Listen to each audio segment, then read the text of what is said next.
நீங்கள் பார்த்து கொண்டிருப்பது நியூஸ் 20D தமிழ் உண்மை செய்திகள்.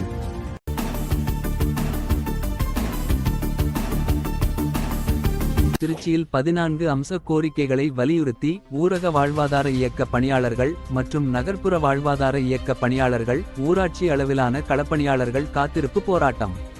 திருச்சியில் மாவட்ட ஆட்சியர் அலுவலகம் அருகில் தமிழ்நாடு மாநில ஊரக வாழ்வாதார இயக்க பணியாளர்கள் மற்றும் நகர்ப்புற வாழ்வாதார இயக்க பணியாளர்கள் மற்றும் ஊராட்சி அளவிலான களப்பணியாளர்கள் தங்களது 14 அம்ச கோரிக்கைகளை வலியுறுத்தி இன்று மாவட்ட தலைவர் புவனேஸ்வரி தலைமையில் 6வது நாளாக காத்திருப்பு போராட்டத்தில் ஈடுபட்டு வருகின்றனர்.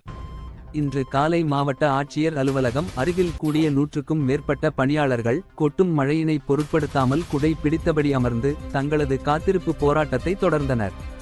அவர்களது முக்கிய கோரிக்கைகளான பணியாளர்கள் ஆண்டுதோறும் பணி புதுப்பித்தல் முறையினை கைவிட்டு 15 ஆண்டுகளுக்கு மேலாக பணியாற்றும் பணியாளர்களுக்கு பணி பாதுகாப்பு மற்றும் பணி நிரந்தரம் வழங்கிட வேண்டும் போன்ற 14 அம்ச கோரிக்கைகளை வலியுறுத்தி இந்த காத்திருப்பு போராட்டத்தில் அவர்கள் ஈடுபட்டனர். இந்த காத்திருப்பு போராட்டத்தால் மாவட்ட ஆட்சியர் சாலை வளாகம் பரபரப்பாக காணப்பட்டது.